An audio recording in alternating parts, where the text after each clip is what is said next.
All right, just saw Transformers Rise of the Beast in theaters. First off, I will say the story is very underwhelming. It really lacks real depth. I really find that, like, to put into words, they sort of stretch the whole Unicron thing. I was really looking forward to that whole aspect and digging deep into that. But if you remember, like, the other Transformers movies, I would say this one's definitely not nearly as good. The plot is just really paper thin to me. I mean, obviously, it introduces Unicron and the Beasts and stuff like that, some more backstory. But those are like the two plots, and other than that, that's really it. It's actually set back in like 1994, so the music is like 1994-ish. You know, there's some TLC in there, some Wu-Tang, stuff like that. But like the first 40 minutes is just like them meeting the humans and then trying to figure different things out before like the plot really gets going. Even though they did introduce a little bit like hints of the plot point, like the key and stuff like that. But it really, again, it just seems too paper thin and almost like forced into a movie where they could have done a lot more and introduced a lot more like characters per se and different things, because there's really only mainly maybe a dozen characters throughout the whole like 2 hours 10-minute movie. They could have made some cooler Autobots or Terracons and stuff like that, but they really didn't. It was just like 4 beasts, like 4 Autobots, 3 Terracons, Unicron, 2 humans. Well, maybe, I guess we could say 3 humans, but the plot was more around Noah Diaz, who's the human, and Elena, but more or less Noah and his brother and his health problems more than like the actual Transformers story, at least in my opinion.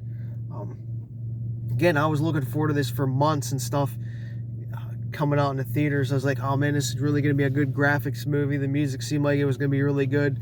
The songs I listened to on YouTube, and it just lacked like a power punch.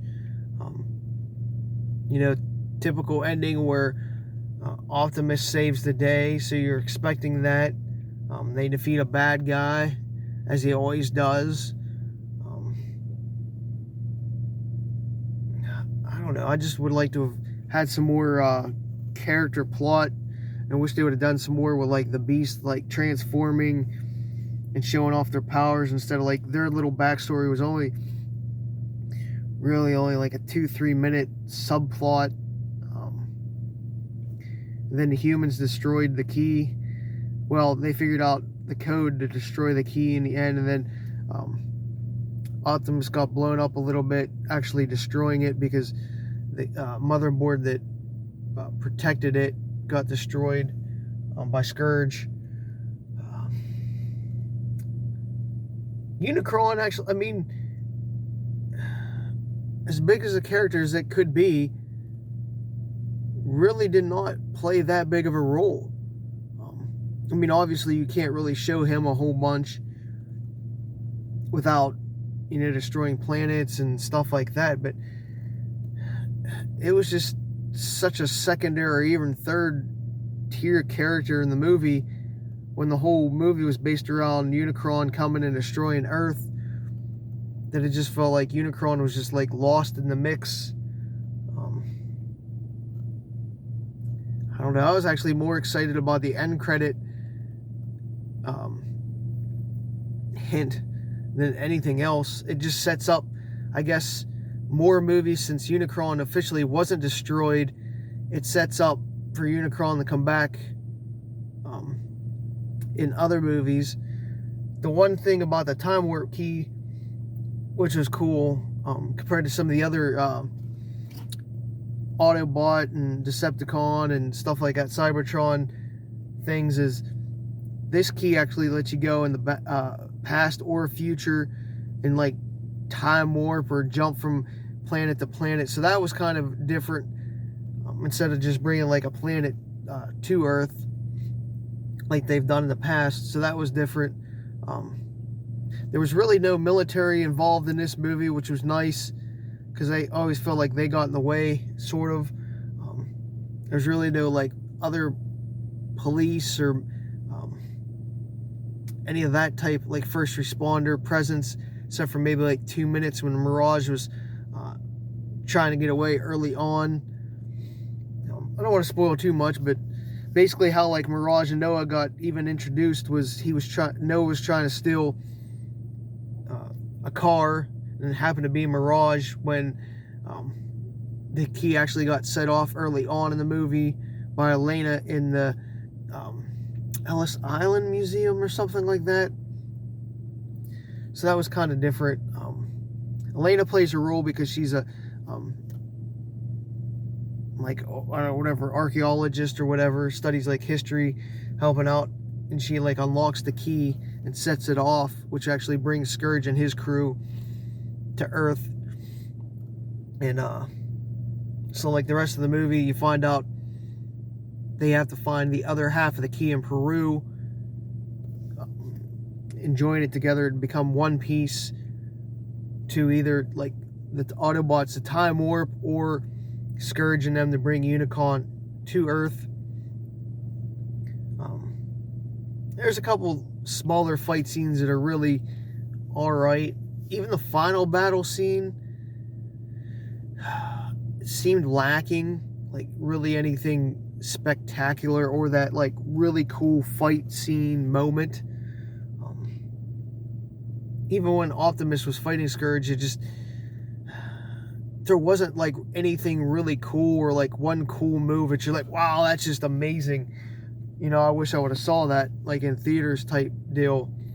I would say skip this in the theaters, because you really don't need to see it. Like the graphics in the theaters aren't really going to bring the characters to life like I hope they would, like some other movies. Like Fast and Furious, they brought the movie together more than this did in theaters. It just like lacked punch. So I am a little bit disappointed. I'm still glad I saw it because I've been anticipating it for so long.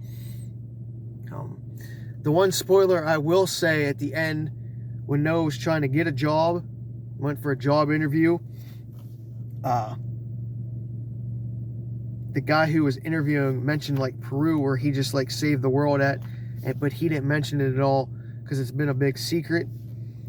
And he slid him this card. After he opened like a wall and showed him this like military base behind it, and as he slid him the card, he says, think about it for his answer, and he flipped it over, and the back of the card said G.I. Joe. So if you've done any research on the internet about it, it's hitting at a G.I. Joe / Transformers crossover, which just sounds freaking amazing. I know they've done a couple crossovers in like the comics and stuff like that before, and I really hope that comes to fruition, because that just seems freaking awesome. G.I. Joe and Transformers together, like what an 80s combo, like coming to theaters. That is the highlight of the movie to me. The end credits, you really don't need to see. It's just basically Noah bringing Mirage back to life, and that's it. But the real key there is the hint at the future of the franchise is the G.I. Joe Transformer crossover.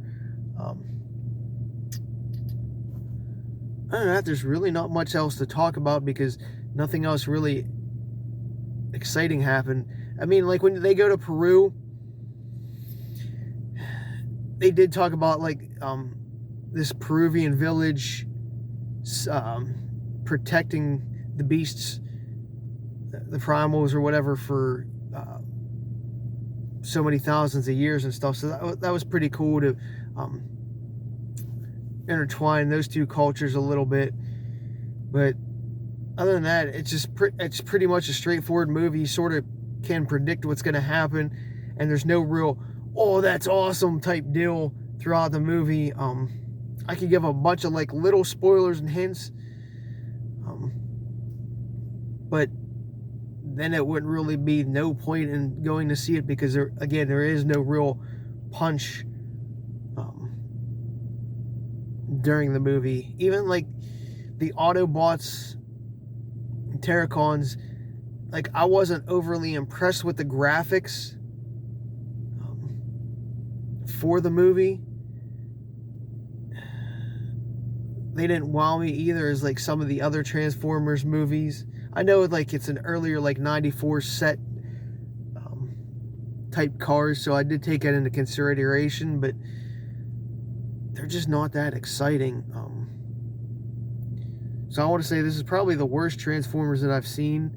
Again, the only highlight is the hint at the G.I. Joe Transformers at the end. If that doesn't get your blood flowing, then I don't know what is. But you know that'll take like 4 or 5 years for that to even happen. So there's really no point getting too excited yet. Guess I'll leave it at that for now. I mean, if you want to go see it in theaters, go see it. But you're not going to be overly impressed having seen it in the theaters over streaming it, or, you know, watching it when it comes on DVD. And again, don't be expecting anything too exciting to like blow your mind when you go see it. I think the director and the writers really dropped the ball on this movie, even though I know it's supposed to sort of play homage to some of like the comics and cartoons and stuff. There was just no wow factor for me. Not being like the most comic book cartoon enthusiast, it just lacked for me. Maybe if you really are like a comic book cartoon buff, you know, you might be more impressed, but just being a casual fan of them, you're not gonna be.